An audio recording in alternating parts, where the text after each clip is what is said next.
When you fall, you have two choices. You can either stay down or get back up. Unfortunately, sometimes you don't always know how to get back up. That's what I'm here for. Take my hand and let's rise together. Welcome to After You've Fallen. How can we deal with challenges? How can we face the tribulations of mortality? How can we manage life when we are stricken with grief? What do we do when our life falls apart? How do we adjust our brutally high expectations? What do we do when we have such a desire to do more, but fail at every attempt? Do we quit life, like I did the first time I tried to go to college? Or do we fall into the victimhood mentality and blame everyone else for our failures? Or do we take the opposite approach and try to be perfect in everything we do? No. We should both constantly strive to do and be more while also being just fine, maybe even happy with where we are at. But how do we find that balance? Let me suggest one word: resilience. What is resilience? According to Oxford Dictionary, resilience is the capacity to withstand or to recover quickly from difficulties. According to the American Psychological Association, resilience is the process and outcome of successfully adapting to difficult or challenging life experiences, especially through mental, emotional, and behavioral flexibility and adjustment to external and internal demands. According to Cambridge Dictionary, resilience is the ability to be happy or successful again after something difficult or bad has happened. The list goes on. Anywhere you look, resilience is about picking yourself up and dusting yourself off every time you fall. It's knowing that we are imperfect human beings and that 100% perfection is an unattainable expectation. Indeed, resilience takes perfection out of expectations. So, let's talk about ways to strengthen our resilience. It is best to incorporate all of the ideas I will offer in some way or another. The toolkit should involve good coping strategies, self-care, a support network, a durable mindset, and an attitude of growth. Let me talk about each of these in greater detail. First, good coping strategies. Find things that you can do that release stress, calm your chaotic brain, and restore a sense of balance. I keep telling you that I'll do an episode on this in more detail later, and I plan to, but it's not even in the first draft yet. I have talked about some strategies in previous episodes, like headaches, but it's important that you find what works for you, whether that be meditation, journaling, exercise, or spending time in nature. Many other good coping strategies come from the durable mindset and attitude of growth. Self-care. This, along with self-confidence, is the falasha I talked about in the love episode. Practicing falasha, or self-care, is about taking care of your emotional, physical, spiritual, mental, and cognitive needs.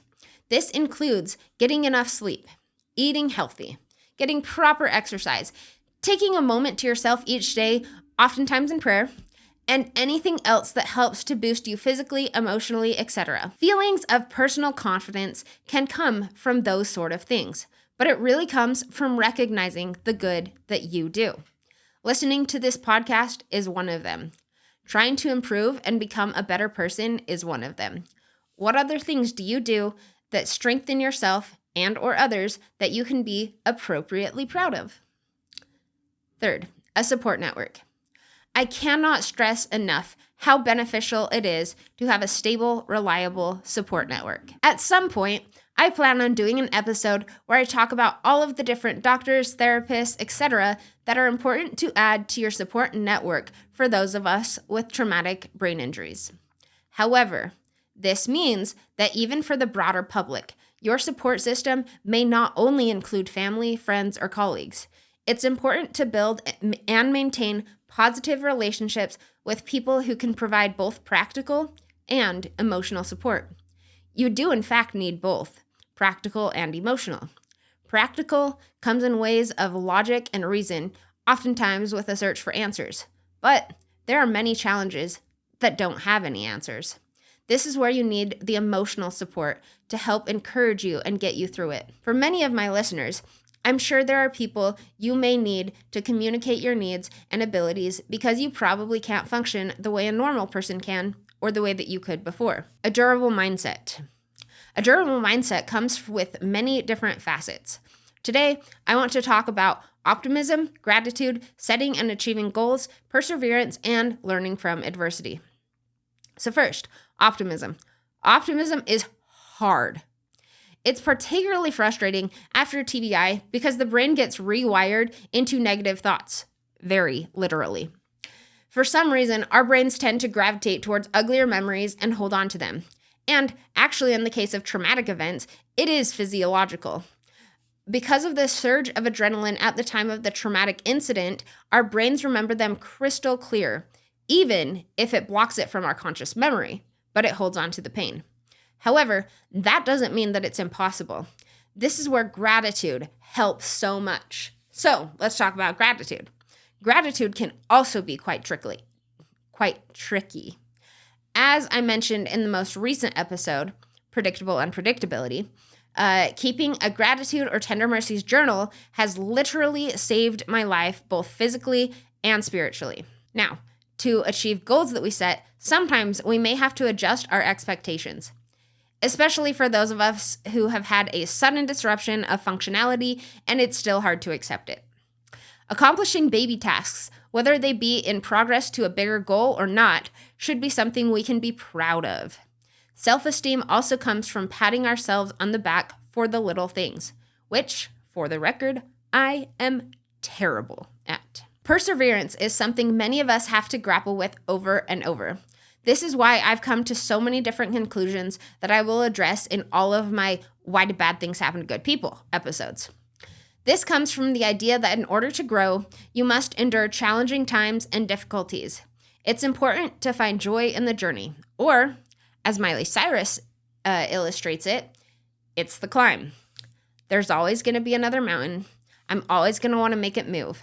Always going to be an uphill battle. Sometimes I'm going to have to lose. Ain't about how fast I get there. Ain't about what's waiting on the other side. It's the climb. The final piece of a durable mindset goes along with perseverance. This is developing a mentality that I can learn from adversity. This involves reflecting on what you've learned from difficult experiences and using those lessons to guide future decisions and behaviors, not letting an opportunity to learn pass you by. Finally, the last thing I'll talk about in regards to building resilience is an attitude of growth. It's quite similar to learning from adversity with a few distinctions.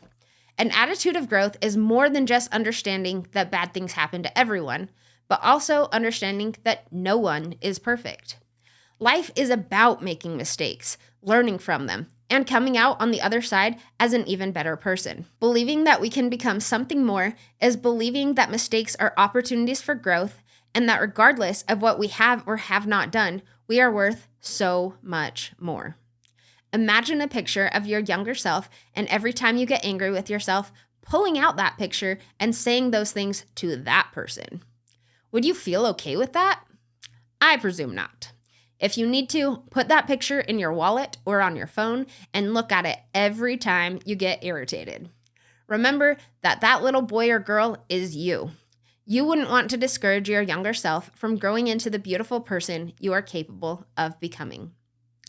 In conclusion, resilience is a vital trait that enables individuals to overcome adversity and bounce back from difficult experiences. Resilience does not take away the challenges or difficulties. It's about learning how to conquer your challenges and come back on the other side even stronger. For my neuroscience friends, resilience is like myelinating the axon so neuroplasticity can occur. Thanks for listening. Please share this podcast with anyone you know, as I hope that no one will have to struggle by themselves, feel hopeless, alone, or out of options. Send any questions you would like me to answer to afteryou'vefallen@gmail.com, no apostrophe. Check out the official Instagram page. You can check out my blog for more information, shannonblackham.blogspot.com, and visit my personal YouTube page or follow me on my personal Spotify for great music that has blessed me in my life. Come back every Monday for a new episode.